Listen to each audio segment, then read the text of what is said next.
So my talk is going to be essentially about a design exploration or like a UX exploration for letting LLMs diagnose like an engineer, and specifically working with time series data.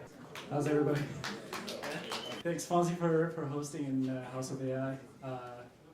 Awesome event. So yeah, my name is Wassim. I'm from Tesla Energy, so the energy side of the business, on a team called Commercial UIs. What we do is we own a bunch of web UIs, both internal and external, for working with the energy devices that we have. The energy business, if you're not familiar, we own three verticals. So we have the power walls in the house, solar panels, and then supercharging network, and the mega packs for industrial. And we are hiring. So if you want to scan this, I will not get mad if you actually go and try to apply as I give the talk. So, okay, so my talk is going to be essentially about a design exploration or like a UX exploration for letting LLMs diagnose like an engineer, and specifically working with time series data. So think IoT or network events, things like that.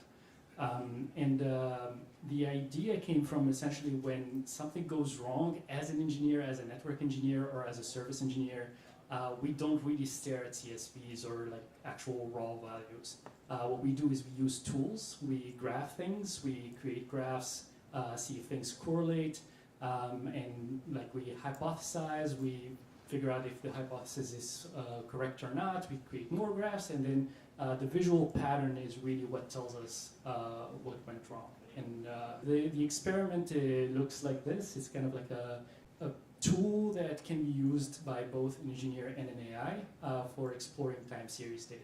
Through this experiment, what I wanted to do is figure out three ways to work with time series data for AI. So better way is to use summary statistics. So some sort of statistics library will perform analytics on the data, give you some minimums, maximums, whether there's any correlated changes, whether there's anomalies. And then give that to the AI as an input. And then the third way, which is the most interesting to me, is using screenshots as like the actual basis for giving the AI just a way to look at the chart visually. And so this UI that I created essentially has all of those modalities, and I'm going to do a demo in a bit. And the hypothesis is that vision would be a good modality for the AI just a way to look at the chart visually. And so this UI that I created essentially has all of those modalities, and I'm going to do a demo in a bit. And the hypothesis is that vision would be a good modality for that. And this actually is backed by some research, and somebody actually made a benchmark for how well LLM or VLMs understand charts. What they figured is that essentially they're pretty good at it. Sometimes they fail when there's a point outlier, yeah, you can look into the research, but in general, they're pretty good at understanding a chart visually. So the architecture of this is mostly tool calling, we'll see at the end like the insight from this. But pretty much every function in this tool is kind of a LLM tool. Some of it is client-side tools, some of it is server-side tools, and they kind of complement each other to create the experience. The process is an engineer goes and says, hey, this device is overheating, something is happening. The LLM goes and uses its tools to figure it out. And I'm going to go to the demo now. Cool. So this is what the interface looks like. Essentially, it is similar to what you would see in a normal graphing tool. So you have your devices, your signals, you can create charts. The difference is the AI can also do that. So you can ask it to list the devices. It'll be able to figure it out from the context that it has all of these 4 devices. You can ask it what, kind of hard to do with one hand, but sorry, thank you. So what metrics do we have? And I figured out that we have like temperature, humidity, and so on. And the cool part is you can ask it to, can you plot the temperature of device 3?